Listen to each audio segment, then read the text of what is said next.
शक्तीपीठ महामार्गाविरोधात राधानगरी तालुक्यातील मालवे इथं सभा आयोजित करण्यात आली होती। यावेळी राधानगरी भुदरगड कागल पट्ट्यातून जाणाऱ्या प्रस्तावित शक्तीपीठ महामार्गाविरोधात शेतकरी चांगलेच आक्रमक झालेले पाहायला मिळाले।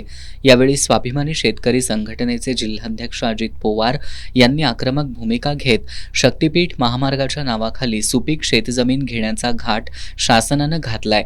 हा निर्णय शेतकऱ्यांच्या हिताविरोधात असून आम्ही याला ठाम विरोध करणार असल्याचं सांगितलं। महाराष्ट्र राज्यातील कोणत्याही शेतकऱ्याला किंवा सर्वसामान्याला नको असलेला शक्तीपीठ महामार्ग हा राज्य शासन आमच्यावरती लादा लागलेला आहे। यासाठी आम्ही गेल्या 1.5 वर्षापासून प्रचंड प्रमाणात असा या शक्तीपीठ महामार्गाला विरोध केलेला आहे।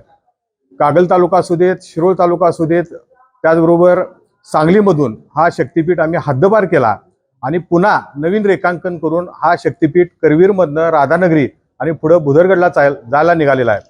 आज राधानगरी तालुक्यातल्या 7 ते 8 गावातील शेतकरी बांधव या ठिकाणी जमलेले आहेत आणि त्यांच्या तीव्र अशा भावना आहेत, आमच्या भागातून किंवा आमच्या जमिनीतून हा शक्तीपीठ महामार्ग आम्ही जाऊन देणार नाही, अशा पद्धती त्यांची प्रखर अशी भूमिका आहे।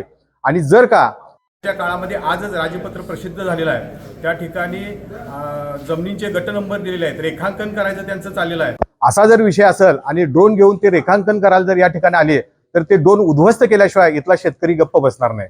राधानगरी भुदरगड आणि कागल तालुक्यातून जाणाऱ्या या महामार्गाला अनेक गावातील शेतकऱ्यांनी तीव्र विरोध दर्शवलाय। हा प्रकल्प शेतकऱ्यांना उद्ध्वस्त करणारा आहे। कोणत्याही परिस्थितीत हा महामार्ग होऊ देणार नाही। गरज पडल्यास तीव्र आंदोलन छेडू असा इशारा शेतकऱ्यांनी दिलाय।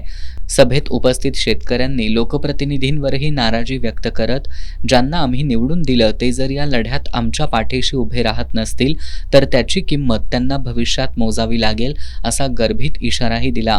मालवे इथं झालेल्या सभेत सुपीक शेतजमीन अधिग्रहित करण्याच्या प्रस्तावामुळे शेतकरी आक्रमक झाले असून शासनाविरोधात तीव्र नाराजी व्यक्त करण्यात आली आहे।